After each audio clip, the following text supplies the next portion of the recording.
an early spring now, and it seems like you might be out in your yards sprucing it up, so to speak. But you came to hear Frederick Douglass, and I'm very happy to see so many young faces in the audience as well. That's wonderful. I met a young man, he was over, I thought he was coming to hear me speak, but he's being tutored, he said. And so I said, well, you have priority. Tutoring has priority over Frederick Douglass today. He's being tutored on math. Well, very happy to be here. I am yours truly, Frederick Douglass. I was born Frederick Augustus Washington Bailey on the Eastern Shore in Talbot County, near St. Michael's. And many of you have ever crossed that Chesapeake Bay and traveled a long road that dissects the peninsula of the Chesapeake Bay and that Eastern Shore. Then you have seen the fields where I worked. I was born and where I worked as a slave. And so you're here today to hear about my narrative and to hear on the peculiar topic, I believe they have asked me to speak on, of the women's suffrage movement. And we have many women in the audience, and so I'll be happy to be speaking of the great things you accomplished, the women of the suffrage movement accomplished. But before that, you may not know exactly who I am. Raise your hand if you have been taught anything about my narrative in your lifetime in school. Well, it's good to see, that history is still an important topic. And so as I was saying, I was born on the Eastern Shore in Talbot County along the Tuckahoe River. Around the year 1818, I do not know the date of my birth, as slaves did not know the dates of their birth. The closest we could come would be planting time, harvest time, cherry time. You see, slave masters did not want you to have any knowledge whatsoever. Even your birthday would be knowledge you didn't need as a slave. An educated slave would be a worthless slave, was the mantra of the slave master in the 19th century. What is your birthday, young lady? February 19th? Oh, well, you just have one coming up, right? Wonderful. So do I. And you, young lady? July 6th. Well, that's great. Well, you know, as I said, I didn't know the date of my birth. I ended up using, I chose February 14th as the date of my birth. Does that date have any other significance to you, February 14th? Valentine's Day, yes. So when Valentine's Day comes around, you can rest assured that I'm somewhere celebrating my birthday. This year, I'll be in Northern Virginia, close to my home, Cedar Hill, and I'll be, well, they have invited me to celebrate my birthday. Now, I chose February 14th for my birthday without having any other date to choose. Because my mother, I remember my mother came to me once, and she brought me a heart-shaped cake. And she called me her little Valentine. And so without having any other knowledge whatsoever of my birthday, I chose February 14th as my birthday. You see, I was taken away from my mother before I even finished nursing. This was the plantation mentality that if a mother gave birth to a child, you wanted to get her back working in the field as soon as possible. So the woman would be sold or farmed out to a plantation. My mother was sold to a plantation, the Hicks plantation, about 12 miles away. I never saw her during the light of day.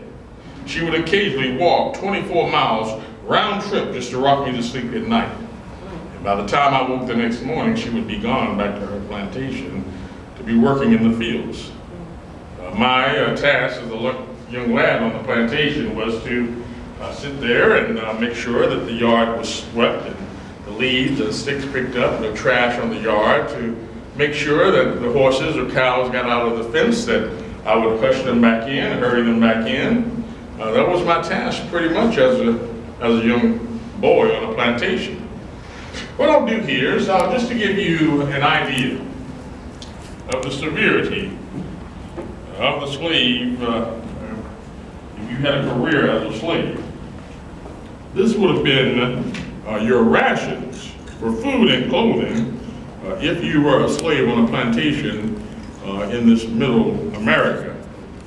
Now, I'm reading here from my first narrative. I wrote 3 autobiographies in my lifetime. Narrative of the life of Frederick Douglass, My Bondage and My Freedom, and Life and Times of Frederick Douglass. I also published a newspaper called the North Star Newspaper. Some of the things I was able to accomplish after teaching myself how to read and write. Now, in this narrative I'm explaining here what it would have been like and what type of food and clothing you would be receiving if you were a slave.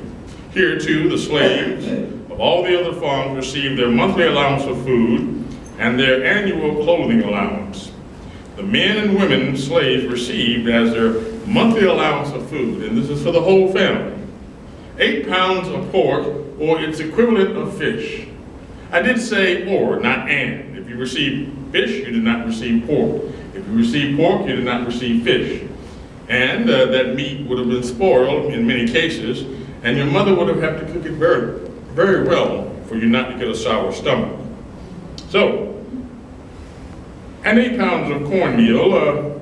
Then the clothing would have consisted of 2 coarse linen shirts, 1 coarse pair of trousers for winter, like the shirts, 1 pair of stockings, 1 pair of shoes, and 1 jacket, the whole of which could have cost no more than $7. The children, too young to work in the fields, and I see many children here that will be too young to work in the fields right now, you would have received neither shoes, nor stockings, nor jackets, nor trousers.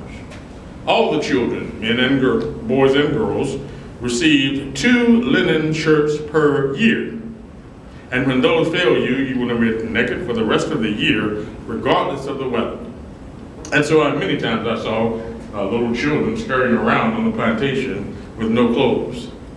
And when we got a chance to eat, we would all eat in one bunch. They would pour the mush in a trough, just like the horses and cows, and we would be there eating like so many horses and cows, scooping it up with our hands or shells or oyster shells or whatever.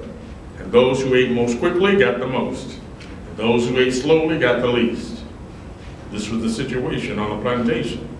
I can remember being hungry many times, cold and hungry, more times hungry than cold.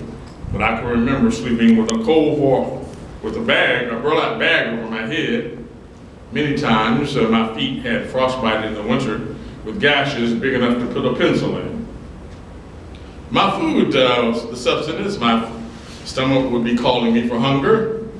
And I had several ways. You devise various ways to get food if you are very hungry.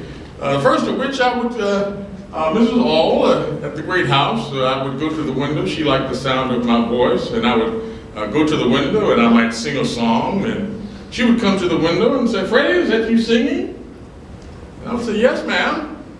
And she might, on her kindness, pass out a biscuit, and my appetite would be curbed. We also had a horse. The horse liked to run away. He liked to run to the next farm, and I would have to go fetch the horse. And every time I went to fetch the horse at this next plantation, the next farm over, he would be at a big pile of hay, eating his fill of hay. Well, it turns out there was more hay on that plantation than there was on my plantation. And when I went to fetch the horse, guess what? The master of that plantation would also give me something to eat for fetching the horse. So I devised a plan that I would occasionally leave the gate open. The horse would be fed, and so would I. Well, I can remember receiving my first pair of pants at 8 years old. Can you imagine, children? Your first pair of pants, young man, you're sitting there and you're dressed quite nicely and you have a nice pair of breeches on. How many pair of breeches do you have in your closet? Yeah, he says he has so many he doesn't even know. He's supposed to be a rich man. Well, can sir, and how old are you? 13. 13. Well, can you imagine at 8 years old receiving your first pair of pants? Mrs. All called me to the great house. She said, Freddie, we're going to send you to Baltimore to live with our cousins, Mr. Hugh and Sophia All. Now, they are city people, and we don't want them laughing at you, so we want you to go down to the creek and wash yourself up. When you come back, we're going to give you your first pair of pants, and we're going to send you to Baltimore to live with our cousins, Mr. Hugh and Sophia All. Well, I ran down to the creek. I didn't know which would excite me most, to be leaving the plantation or getting my first pair of pants. But nevertheless, they put me on a ship sailing to Baltimore. And when we arrived and we unloaded all the cargo and the sheep, the handler took me down to Phil's Point, where I knocked on the door of Mr. Hugh and Sophie All. Well, this was a quite unusual circumstance that I would knock on the door of a white woman, and she opened that door and smiled at me, beaming even, saying, "Frederick, we've been waiting for you. Come on in. Are you hungry? Are you tired?" Well, you see, Mrs. All in Baltimore had never owned slaves before. She had a reputation of being a kind woman with a generous spirit. And, well, she welcomed me in and told me what my tasks were living in Baltimore, to live with them and be the helpmate for their young son, Master Thomas. He was about my age, and so I was to be his helpmate, to help him in the morning, to get prepared for school, to wash out his plate after he finishes eating, and walk him to school and back. And then in the evenings, the same thing over. Help him get prepared for bed. Those were my tasks in Baltimore. Well, it turns out, of course, and Mrs. All, with this kind and generous spirit, I will say there will be an example here that slavery does not only destroy the black man, but the white man as well. You see, any man that chains another man also chains himself. And so you cannot chain a slave and not be part of the brutality that's associated with that enslavement. And so you'll see here shortly in my narrative that it certainly affects Mrs. All. Well, starting out, of course, it was my task to help her son, and that I did. And she was a very kind lady. She loved to read. She would be sitting in her rocking chair by the fireplace. She would be reading the newspaper or the Bible. And she risked her reputation even to teach me an A, B, or C. All the children here, you know your ABCs, don't you?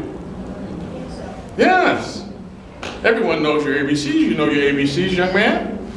Yes, yes. Well, and you were giving them all in one basket, I bet. Can you imagine having to steal every A, B, and C you got? Well, that was my situation. She would share an A, B, or C, and once I had a few words to describe my misery as a slave, my mind became free, and thus my body had to follow. You know, you cannot enslave a freed mind. Once your mind is free, your body has to follow. And so I had an insatiable appetite for learning words and letters and such. I devised various methods to improve my letters and my reading. And so I can remember walking the young boys to school, and I would say to the young lads, "Well, sir, well, let's see, maybe we can have a demonstration. Come up, young man. Come on, come. Help Frederick Douglass." "And what is your name, sir?" "Abel? Yeah. Wonderful name. You should be able to do anything with a name like Abel." Thank you, sir. "Yes, you certainly can't say, well, I'm not able." Right, can't do that, can you? Yes, sir. You're kind of an overthinking. Well, Abel is going to help me demonstrate here how I would teach myself a few ABCs on my way to school. Now, I'm walking Master Thomas on my way to school, on his way to school, and of course, when he got to school, do you think I went in with him? No.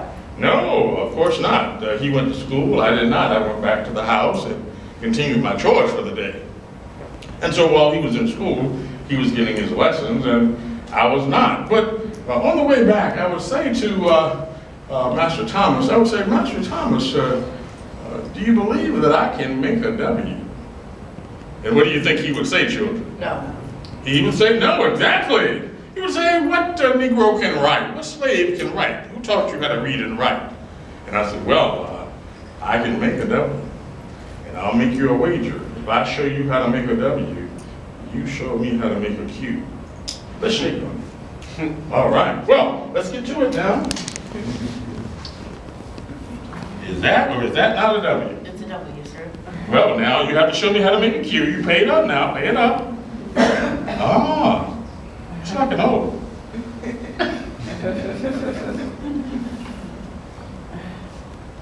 Oh, yes. Oh, thank you so much, fellow. And now I have a Q in my vocabulary. Can you imagine having to seal every letter this way to teach yourself your ABCs? Thank you, Abel. And so, using methods like that, even the words that I would find interesting to me, I would maybe in the morning sock away a biscuit from the cupboard, and as we were walking along, I would say to one young master, well, sir, are you hungry from this morning's breakfast? I have a biscuit. If you have a notebook in your pocket, in your notebook, if a word for me, there would be food for my brain. Let's make a trade and we will both be fed. And so this is the way I taught myself how to read and write. Oh, he seems able as well. Is your name Able too? No, what is your name? Angelo, okay. Well, I'm going to give you an opportunity, Angelo. Well, before, though, I do that, there came a time when Mr. Hall came to Mrs. Hall, and he said, Mother, I understand you're teaching Freddie how to read. And she said, well, just a few letters, husband, and it won't hurt anything. And he looked her right in the eye. I was in the corner hiding behind a chair. And I heard him say, do not teach that nigger how to read. If you give a nigger an inch, he'll take an ell. I forbid you from teaching him how to read. It was the law of the day that you should not be giving slaves any education whatsoever. You should not be teaching them how to read. And so, from that day forward, the light that I saw in her eye that first day when I knocked on the door began to set like the sun on the horizon. That kind and generous spirit seemed to fade away. As a matter of fact, she wanted to do even better than her husband asked her. She would actually, at any time that I was not around or she didn't know where I was or I was quiet, she would barge into my room and if I was reading, snatch the book right out of my hand, forbidding me to read or write.